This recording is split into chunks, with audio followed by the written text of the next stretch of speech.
Écoutons cette vidéo. Je suis à moitié d'accord avec ce que le monsieur s'y dit. Donc, écoutez également et dites-moi ce que vous en pensez dans la barre des commentaires. Moi également, je vais vous dire ce que j'en pense à la fin de la vidéo. Nous écoutons. Il y a des jeunes filles qui prennent leur grossesse dans les toilettes publiques sans toucher homme. C'est parce que c'est sous l'effet de la masturbation. Les jeunes se masturbent. Il y a 75% des jeunes qui se masturbent dans les toilettes publiques, qui font la masturbation, qui mangent dans la masturbation. Leur activité quotidienne, c'est la masturbation. J'ai rencontré un jeune qui se masturbe tous les jours et ça fait 7 ans qu'il se masturbe. Même pendant le mois de Ramadan ou le mois de Carême, il se masturbe. Il fait de la... cela est devenu une habitude. S'il ne fait pas, on dirait que c'est quelqu'un qui le frappe. Il est devenu accro. Il est devenu trop accro à ça. Et lui-même, il ne sait pas comment abandonner cette méthode. Donc, tu t'imagines ce que ça crée. Donc, et quand tu te donnes à ça, surtout en tant qu'homme, c'est aussi important de préciser. Parce que moi, je connais un homme, bien entendu. Coach, pour ne pas vous couper, il y a une partie que j'aimerais bien que vous éclaircissiez, surtout pour les jeunes filles. Oui. Vous avez tout à l'heure parlé du savon que les jeunes utilisent dans les toilettes publiques. Il faut rappeler que parfois, ils peuvent l'utiliser et rester sans le nettoyer et que la fille, elle vient, elle prend ce savon-là et elle se lave avec. Est-ce qu'avec ça, elle pourrait avoir une grossesse? Oui, c'est ce que je dis. Parce que quand tu demandes, même les gynécologues peuvent te donner des explications par rapport à ce genre de contact. Mais ce que je suis en train de vous dire, c'est parce que, exactement, j'ai pris langue avec non seulement certains spécialistes du domaine, et également certaines jeunes filles qui ont été victimes. Et donc, rapidement, on donne le nom de cette grossesse à un autre jeune. Parce que c'est pourquoi, d'ailleurs, en Guinée aujourd'hui, tu peux voir une jeune fille qui tombe enceinte, qui ne connaît même pas qui l'a enceinté. Et l'enfant va naître comme ça sans que le papa ne soit connu. Donc, vous voyez ce que ça crée. Donc, ça crée naturellement le conflit entre toi, jeune fille, et tes parents, mais l'enfant qui sera mis au monde. Donc l'enfant va grandir comme ça, il ne connaît pas son papa et personne ne sait qu'est-ce qui s'est passé pour que parce que tu ne peux pas convaincre en fait, tes parents par rapport à ça. Donc c'est pour te dire qu'aujourd'hui, il faut que les jeunes arrêtent cela. Parce que ça c'est aussi important. C'est devenu trop. Je te dis, il y a 75% des jeunes qui font la masturbation dans les toilettes publiques. Il faut que ça s'arrête. C'est tout le monde qui vient là. Si tu as besoin de te masturber parce que tu te dis que tu ne peux pas t'en passer, crée-toi en tout cas un autre moyen. Parce que c'est qui est important. Un endroit isolé. Un endroit isolé. Mais dans les toilettes publiques, il faut complètement éviter ça. Parce que tu peux, en tout cas, et puis, utiliser cette méthode et que les spermes se déposent partout.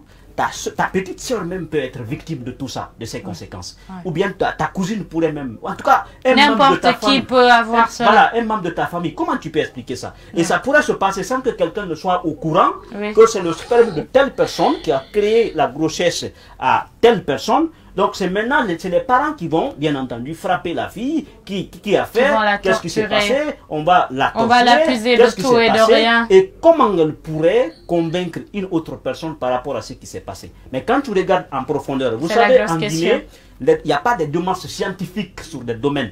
Tout ce que nous faisons, c'est pour lire ce que les autres font. Ce que la France publie sur Google, ce que l'Amérique publie sur Google. Mais nous, personnellement, nous ne sommes pas centrés sur des enquêtes scientifiques appropriées à la Guinée, dans le domaine de la santé, par exemple, dans le domaine corporel, dans le domaine de la sexualité. Même de l'éducation. Même de l'éducation. Donc nous, tout ce que nous voyons, tout ce que nous faisons, tout ce que nous disons, c'est d'abord, il faut regarder Google, il faut comparer les données. Ce n'est pas ça. Il faut que, c'est pourquoi je dis, il faut que non seulement les médecins travaillent dessus pour particulariser, d'accord, le domaine de la santé à notre pays, d'accord, adapté à notre pays. C'est aussi important.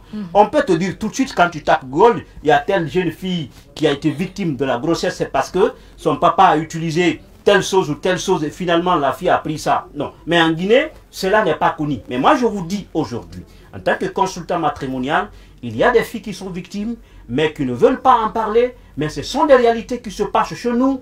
Il y a des jeunes aujourd'hui qui le font. Et ça, c'est un autre aspect. Le deuxième aspect que je voudrais souligner, qui n'arrive pas à manifester la compréhension généralisée.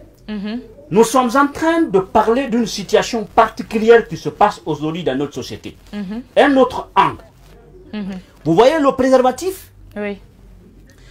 Ceux-là qui ont sensibilisé par rapport à l'utilisation du préservatif dans la sensibilisation, tout n'a pas été, bien entendu, exécuté. Point de vue d'information. Qu'est-ce qui a été Parce omis? que quand on peut demander, on demande souvent les gens, est-ce que le préservatif peut-il faciliter la grossesse?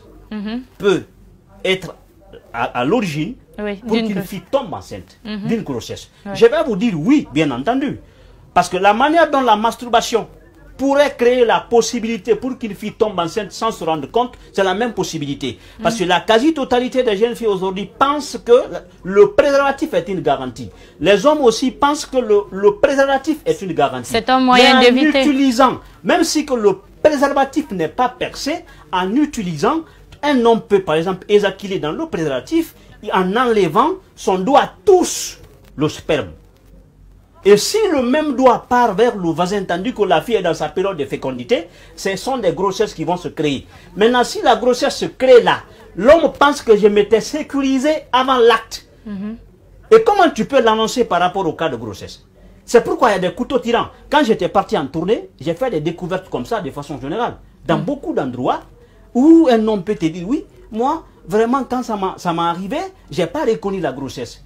L'homme là, en tout cas l'enfant est né comme ça sans papa. Donc le cas est trop globalisé aujourd'hui chez nous, dans notre société. Donc il faut que chacun arrive à comprendre que oui, quand une fille t'acquise sous un cas de grossesse donné, tandis que tu as utilisé le préservatif, il faut aussi penser, est-ce que le même doigt qui a utilisé le sperme, c'est pas le même doigt qui a touché non seulement les parties intimes de la petite en question?